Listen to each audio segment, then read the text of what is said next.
Welcome to Relation Tales. Please like this video and subscribe Relation Tales. I don't get how someone could disrespect their partner so much by saying they want to have a relationship with someone else while still married. I think if a married couple talks about this, they should either get divorced right away or try to fix things with a therapist. But my wife chose a different path. She said, "If you really love me, you'll let me do this." How many husbands have heard those words from their wives? That's what my wife said during our 5th anniversary dinner, and then everything fell apart. So, how did we get here? My beautiful 29-year-old wife told me she wants to have affairs, plain and simple. It seemed clear and simple to me. I planned a fancy dinner at one of our favorite nice restaurants. I set up everything nicely with fancy tablecloths and good wine. I even bought her a diamond necklace she wanted for her birthday. I spent almost $1,000 on that necklace, and now I need to figure out how to get my money back. During dinner, I noticed she seemed uneasy. Our usual easy conversation felt forced. She seemed distracted, looking around the room like she was searching for something or someone. Normally, she'd look at me when she talked, but tonight she avoided my eyes, focusing on the table or her wine glass instead. After we finished eating and poured more wine, she finally started talking about what was bothering her. She said, "There's something I've been wanting to talk to you about. It's been bothering me for a while now, and I feel like I need to address it." Setting down my wine glass, I paused, wondering what could be troubling her. Her voice took on a serious tone, indicating the importance of the matter. What was it that was preoccupying her? My mind immediately jumped to the possibility that she was about to discuss the prospect of starting a family. We broached the topic before, numerous times over the past 3 years, but opted to postpone parenthood until we had made more progress in our careers and saved up a larger nest egg to cover the expenses. Well, we'd achieved those goals, and I was eager to expand our family. Was she ready too? I hoped fervently that this was the topic she wanted to discuss. However, her avoidance of eye contact suggested otherwise. Typically, if someone wants to discuss starting a family, they'd wear a wide grin and maintain unwavering eye contact. What was going on? "Darling, there's something I want to discuss that you might not agree with at this moment, but it's something I've carefully considered and it's important to me." Andrea, my wife of 5 years, paused before speaking. "I feel the need to venture beyond our relationship and explore life. I believe it will help me understand myself better and ultimately make me a better partner for you." I was left dumbfounded, a whirlwind of confusion, bewilderment, and anger sweeping through me simultaneously. "What the hell? I'm sorry." "What?" I interjected, pressing my hands firmly onto the table, locking eyes with her, my face a portrait of utter perplexity. She kept looking away and said, "I want to see other people, Rob. I want you to agree beforehand so there are no surprises." I felt frustrated and my heart started beating faster. I asked, "What do you mean by connections, Andrea?" She didn't give a clear answer. She said, "Maybe different types." I felt more confused and struggled to breathe. I asked, "Can you explain more, please?" I spoke directly, holding my breath. "Well, I'm considering seeing other men." "What the hell are you talking about, Andrea? You want to cheat and expect me to be okay with it before you go off and sleep with other guys?" Good Lord. My voice escalated and I realized some nearby diners might have overheard. "Lower your voice, dear. No need for everyone to eavesdrop on our conversation," Andrea urged, attempting to hush me. I realized she intended to drop this piece of news on me in a public setting to prevent a scene. She caught me off guard, really got me. I felt nauseous, my stomach twisted in knots. All I could manage was a bewildered, "Why? Why do you want to see other men, Andrea?" "Well, I feel I need space to discover myself." "Discover yourself? What does that even mean, Andrea? Are you suggesting you want to sleep with other men? Are you leaving me?" "No, darling, I'm not leaving you. There are various reasons why I feel compelled to do this. Please trust me. I love you a lot. You're the one for me. I imagine us having a future together, starting a family and growing old together. But right now, I feel like there are parts of me I haven't explored yet. I just want your permission to figure these things out. It'll only be for a few months, and then I'll be fully yours again. Rob, your wife. I promise." This was basically the worst thing I could imagine happening. It happened during our 5th anniversary dinner. She expressed her desire to sleep with other men. She expected me to passively accept this arrangement, promising to resume our marriage once she felt satisfied as if nothing had transpired, but assuredly as a better wife for it. I was dumbfounded, speechless. I couldn't muster a response. My mind went blank. I couldn't even breathe. Standing up, I delicately placed my napkin on the table, picked up my wine glass and finished its contents, carefully set it down, then turned and left the restaurant. Where are you going? I don't know, but I think you need to take a cab home. I left the restaurant, found my car, started it up, shifted into gear, and simply drove off. I had no destination in mind. My head throbbed with pain, originating from the back, but spreading throughout. Time and location became a blur. The following morning, awakening in my car, I struggled to recognize my surroundings. Exiting the vehicle, I stretched and yawned, attempting to piece together the events of the previous night, hoping it was all a terrible dream. Desperately needing to urinate and craving a large cup of coffee, I realized I had to sort out my thoughts before returning home. I relieved myself in the bushes a few yards away from my car, then returned to my vehicle, started the engine, and set off in search of the coffee I desperately needed. I grabbed some breakfast to accompany the coffee, all the while contemplating how to address this issue. Allowing my wife to engage with other men was out of the question. This could definitely mean the end of our marriage. After what she told me last night, I started to wonder if I really knew her at all. Maybe she was having some kind of breakdown, not seeing things clearly, and getting lost in her own ideas. I wasn't sure. I'm not a doctor, just a confused husband. When I checked my phone, I saw it had been turned off all night. Turning it on, I saw lots of missed calls and texts from Andrea, worried about where I was and how I was doing. I didn't feel like going home at that moment, but I knew I had to face it eventually. Ignoring her attempts to reach me, I continued my journey. Over a few cups of coffee accompanied by some eggs and bacon, I devised a rough plan outlining what I needed to do. Time to head home. Upon pulling into our driveway, Andrea emerged from the front door to greet me.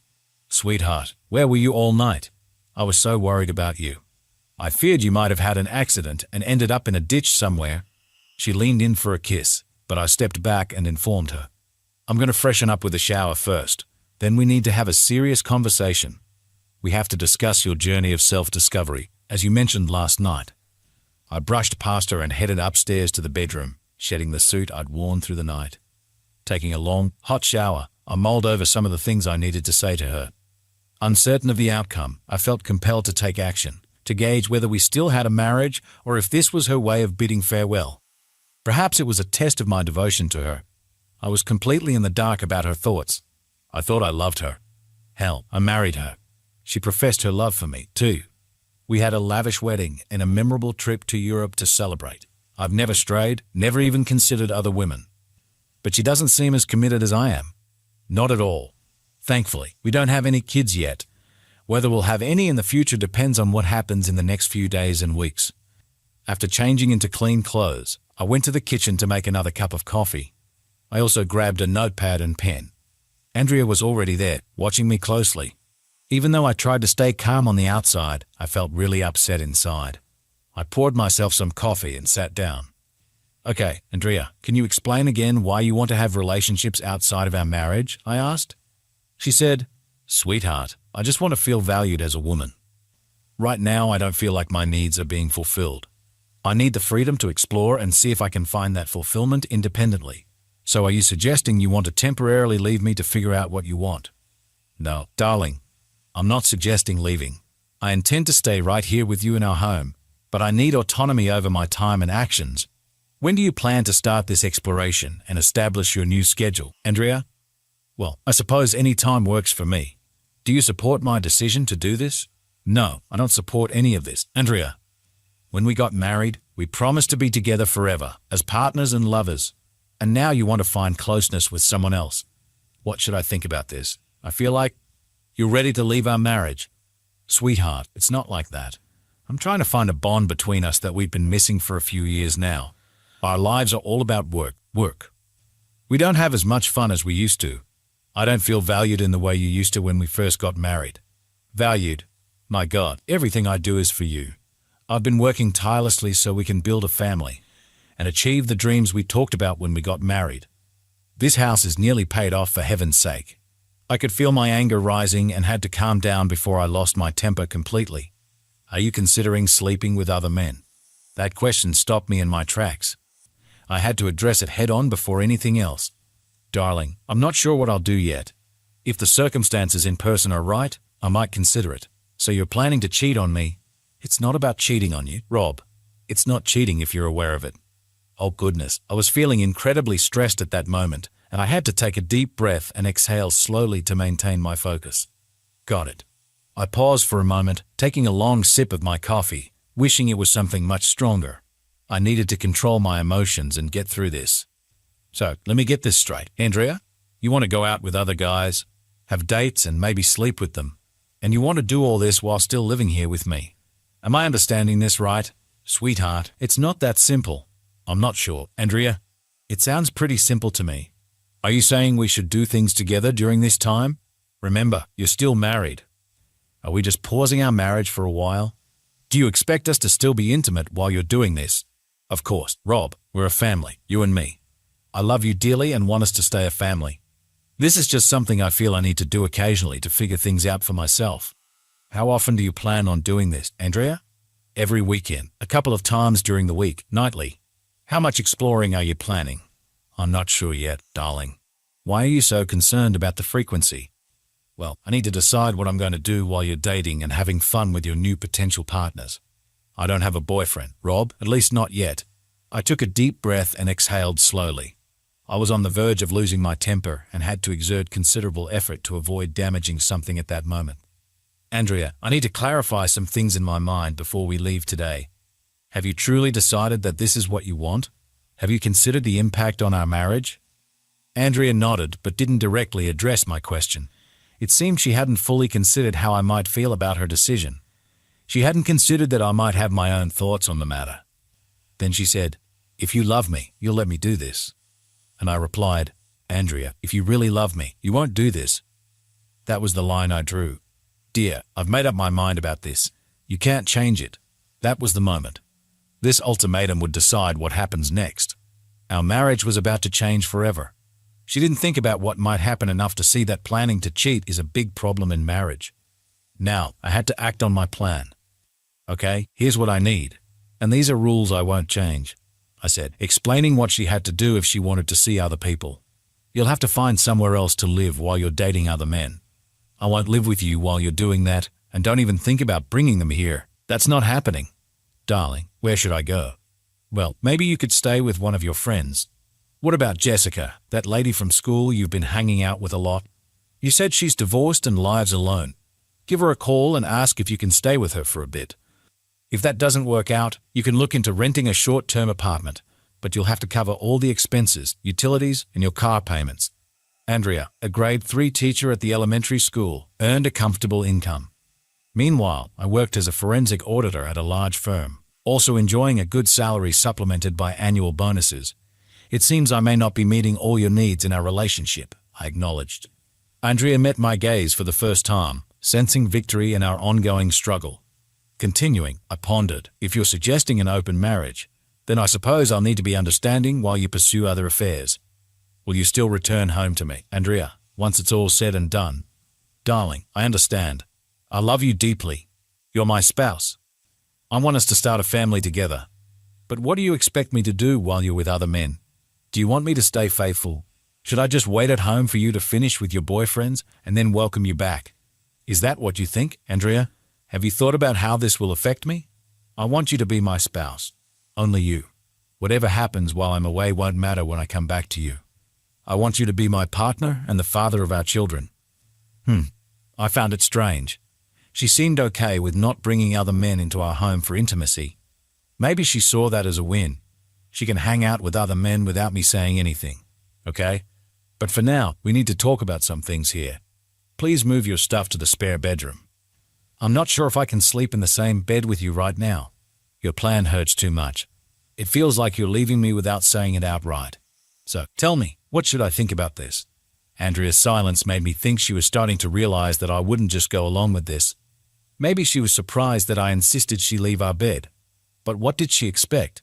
Did she really think I would just let her go off and cheat, then come back expecting everything to be normal? No way. Andrea had become close to another teacher, Jessica. I thought Jessica might be influencing Andrea's foolish ideas. Jessica, a divorced 4th grade teacher at the same school as my wife, had been kicked out by her husband for cheating with multiple people. At 35, Jessica was attractive, but she had a habit of getting involved with any man who showed interest. I thought Jessica might be encouraging Andrea to explore before starting a family. But for me, the reality was, if Andrea kept going like this, we wouldn't have a family. Probably, we'd get divorced. I stood up from the table and started to leave. Andrea asked, "Is this the end, Rob? Are you telling me to leave?" "Yeah, that's how it looks right now." "Andrea, don't misunderstand me. I don't want this at all. We made a commitment to be faithful when we got married. You're intending to break that commitment, so what do you expect me to do? Do you expect me to sit idly by while you engage with other men? If you desire an open marriage, then I suppose I have the same right." Andrea was left speechless, and I departed before the situation could escalate into a heated argument. I grabbed my car keys and headed out of the house. "Where are you off to, honey?" "I'm not entirely sure yet, but remember to move your belongings to the spare room and start searching for a place to stay. Just remember, you don't get to betray our marriage until you've moved out." I turned and departed, slamming the door with more force than usual. If it came down to it, I was ready to be the one to leave. But given that my wife instigated this messed-up situation, she could deal with the inconvenience.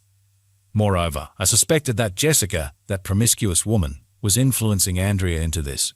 So let her take responsibility. Despite my urge to drive to Jessica's place and confront her, I had to restrain myself. On Monday morning, I woke up early and left my office before Andrea even got out of bed. With Andrea's intentions looming over me, I knew I had a lot of work to do on my plan. I refused to tolerate her infidelity. If she wanted to end our marriage, then I had to do something. The idea of her cheating on me really hurt. I couldn't just sit back while she was with other people and then act like everything was okay when she came home. What if she got sick or pregnant from someone else? That couldn't happen. So, my first step was to call my lawyer. He's a friend who usually deals with our normal legal stuff, like buying houses and making wills. I didn't think he'd handle the divorce himself, but I knew he could recommend a good lawyer. And he did. He told me about a great divorce lawyer at his firm. My meeting with her was scheduled for that afternoon. It was a challenging meeting, but my new attorney proved to be a skilled litigator and well-versed in the laws of our state. I didn't intend for our divorce to be contentious. In fact, I was content with a fair 50-50 division of our assets. Both of us had little when we married and had worked hard to build a comfortable life and family together until now. So I was satisfied with splitting things evenly. I'm not entirely heartless. The necessary paperwork would be prepared and held until I had evidence that my wife was indeed involved with other men. Until then, this was merely a preliminary step on my part. The week dragged on slowly. I made an effort to minimize my time at home and instead went out every evening, often heading to the gym to relieve stress. I observed that Andrea was frequently with Jessica, and on Thursday, she informed me she'd be staying with her for a few weeks until finding a better living arrangement. I understood it would provide her a convenient spot to spend time with her boyfriends without interruption from me. Jessica would probably be hosting her own partner simultaneously, making it quite the gathering. Good Lord, this situation was a mess. On Saturday, after being married for 5 years and 1 week, my wife confirmed her decision to engage in extramarital relations. By packing her belongings into her car and leaving, just before departing, she hesitated, saying, "Honey, now I want to leave. Can't we find a way to work things out so I can stay? I love you deeply, and I truly want to improve our marriage." I told her, "Andrea, if you really loved me and wanted our marriage to be better, you wouldn't do this. I want you to stay with me, but I can't let you be with other men while you're still my wife. I love you, but I can't accept that. Let's go to marriage counseling together and try to fix things. If you won't, I don't know what to say. Please, leave." As she packed her things into her car, I went to the hardware store and got new locks for the house. I changed 3 locks and updated the security code for the garage door. On Saturday night and all through Sunday, I stayed at home, looking at the walls, hoping Andrea would realize what she was doing and come back. The following week proved exceedingly challenging. Each day, I visited the gym and resumed running in an attempt to alleviate my stress. At times, I felt profoundly despondent, contemplating pleading with her to come back. Mentally, I struggled to comprehend that my wife was choosing to engage in extramarital affairs while we remained married. I grappled with feelings of inadequacy, questioning if my worthlessness drove her to flaunt her infidelity. It seems that way, doesn't it?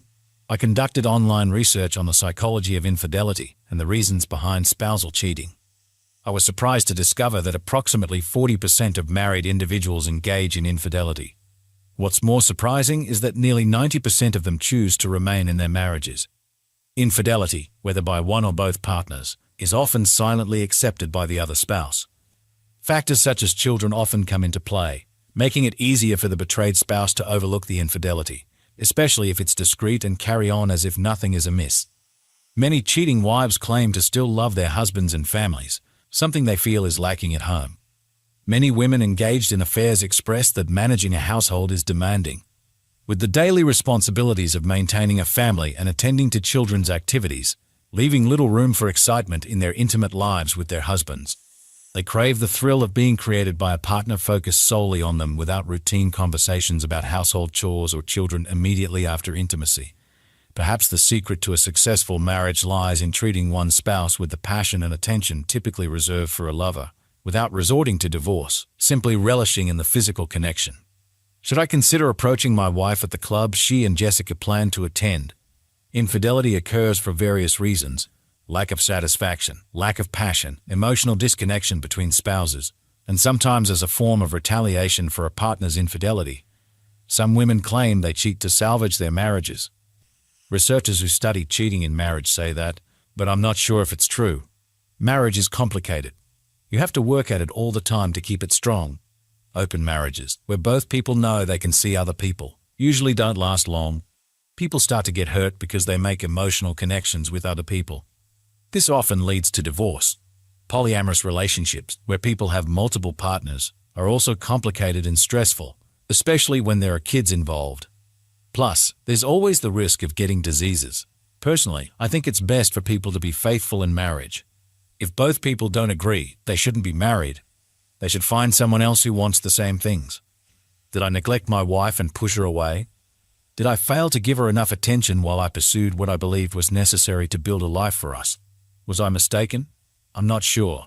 What I do know is that I was unhappy when my wife left our home to be with other men, seeking something she felt I couldn't provide. I didn't see her actions as beneficial to our marriage, and so another slow week passed by. I refrained from reaching out to my wife, and Andrea only messaged me once, requesting that I forward her mail. Her messages lacked any hint of a desire to salvage our marriage. They were strictly business. It was evident she was moving forward with her plan to seek out companionship, perhaps even multiple partners, for enjoyment. I contemplated shadowing her from the apartment to wherever she and Jessica went, curious about her rendezvous. Despite driving by the apartment multiple times, I resisted the urge to stop, realizing I couldn't subject myself to such surveillance. I needed to allow her to make her own choice. Otherwise, she'd never truly return to me. With each passing day, the likelihood of her reconciliation dwindled. Simultaneously, the longer she delayed her return, the less inclined I became to welcome her back. After a month of minimal communication, Andrea unexpectedly appeared at the house. Unable to unlock the door with her key, she resorted to ringing the doorbell and knocking. I answered. "Andrea, what brings you here today?"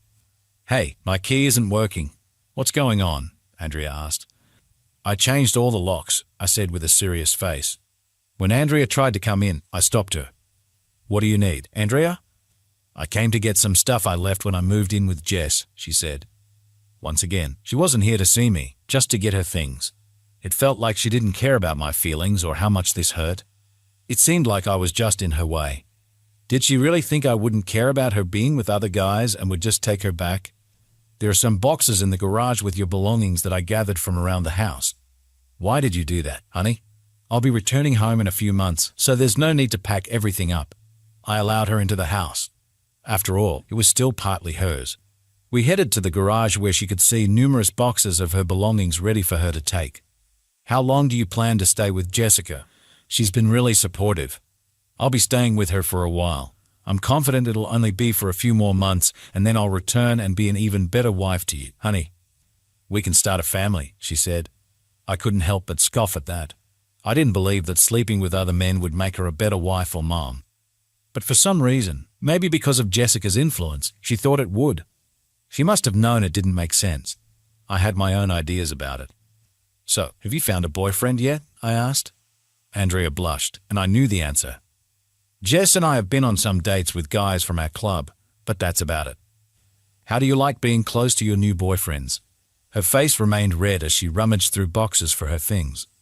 knowing the answer. I left the garage and returned to the kitchen for coffee and the newspaper. A few minutes later, she emerged with a bag of belongings scanning the kitchen. I think she anticipated the house being in disarray while she was away. But it was quite the opposite. I had arranged for a cleaning service to come 3 times a week, so the place was immaculate. She seemed disappointed by the absence of mess. There were no stacks of dishes, no empty beer bottles, no heaps of laundry. The house was well maintained, while I struggled to keep myself composed, grappling with the fact that my wife had left me for other men. "Is there anything else you require, Andrea?" I could sense her curiosity about what was happening in her absence. "So, honey, have things been all right since I started spending time with Jess?" "I'm okay. Work's been keeping me occupied. I've been traveling quite a bit." "Honey, have you been getting out at all or just staying home alone?" There it was, the question I'd anticipated. Remember what they say, what's good for the goose is good for the gander. Time for me to subtly challenge her. I've been keeping myself busy. I joined a cycling group that has organized rides twice a week. We start biking from a certain spot and ride together for 40 to 60 miles. It's been fun. I've met a bunch of new people, and we usually get a beer and a burger afterward. Biking that far makes you hungry. Because of all the stress she's causing me, I've lost 15 pounds in the last few weeks. Exercise might be the only thing keeping me from totally breaking down. I made sure not to drink too much alcohol because it wouldn't have helped. "That's nice," she said, but her tone made me think she was more interested in my activities than she let on. I thought maybe she wanted to know if I was meeting other women. Driving away from home, Andrea probably started to realize that her plan wasn't going like she thought it would. Perhaps her devoted husband met someone else and decided he didn't want to stay married to her.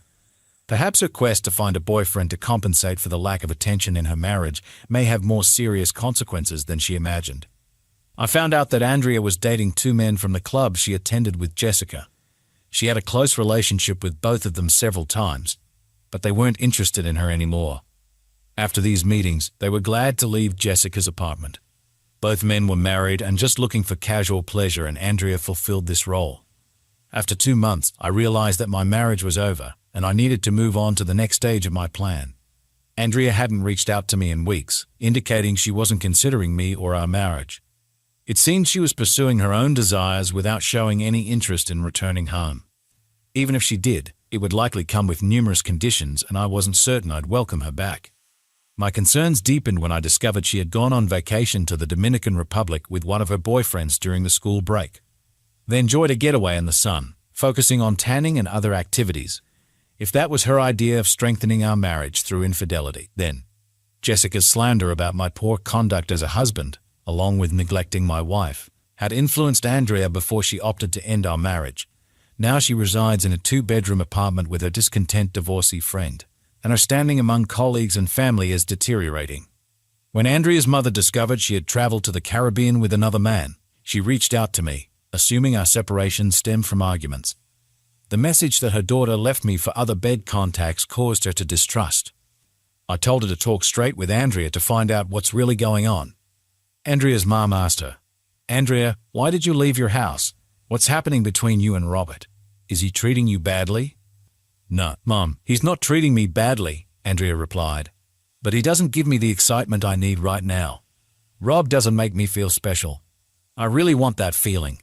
I don't feel attractive to him, so I look for it somewhere else. I want some fun before Rob and I have kids. I need this for now, but I'll go back to him when he appreciates me more, and everything will be okay." "You'll see," Andrea said confidently. Her mom was shocked by her words. "Honey, if you have affairs with other men, Robert won't want you as his wife. Cheating will ruin your marriage. Don't you understand?" her mom pleaded. "I'm sure Rob loves me, Mom. He understands why I need this. I'll come back home in a few months, maybe a year at most, and then we can have children," Andrea insisted. "Andrea, you need to wake up and go home now, or there won't be a marriage or a husband to return to. And there won't be any children with him. Do you understand?" her mom urged. "I know Rob loves me, and I know what I'm doing," Andrea replied stubbornly. Even her mother couldn't convince her otherwise. So I decided to take matters into my own hands. It had been about 3 months since Andrea left, and it was time for me to move on. I mustered up the courage to ask one of the women I biked with out on a date. I just wanted some female company and a break from the boring routine I'd been stuck in. Since my wife left, my days were just work, the gym, biking, and sleep over and over again, waiting for this mess to end. That was the extent of it. A part of me hoped Andrea would come to her senses, put an end to this nonsense and return home. But that seemed unlikely. I had to confront the reality. She probably wasn't coming back, at least not as the wife I married or the woman I thought I knew. It seemed she was relishing her newfound freedom, seeking the excitement and validation as a woman that was lacking in our marriage. Those are the things psychologists claim motivate married women to cheat on their husbands. So I attempted to arrange a meetup without coming off as overly eager or solely interested in hitting on someone. I realized that could be awkward. My aim was to build rapport within my cycling group and vice versa before considering asking one of the women out. I didn't want it to seem like a sympathy date. Given the close-knit nature of our cycling circle, most of my friends were aware of my separation from my wife, and it's possible some knew about Andrea's active dating life. In a smaller city like ours, word travels fast and gossip inevitably circulates. When I invited a woman named Diane to join me for drinks and a meal, I was pleasantly surprised when she accepted. I aimed for a casual and relaxed atmosphere without attaching too much significance to the outing. I suggested we go kayaking on the lake near the city.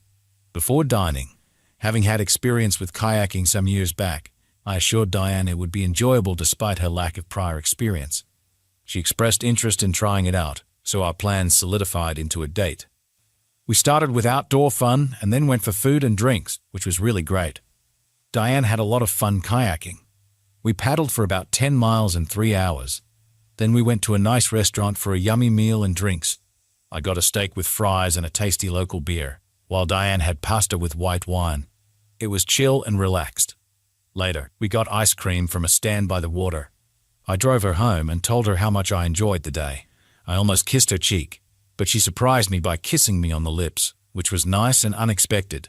To not seem too eager, I waited until our regular Tuesday biking meetup to ask her out again. Diane surprised me by saying she thought I didn't have a good time because I hadn't called. I told her I actually had a great time, especially being with her. We planned to meet on Saturday for golf. I read online that there's a balance in texting and calling someone you're interested in.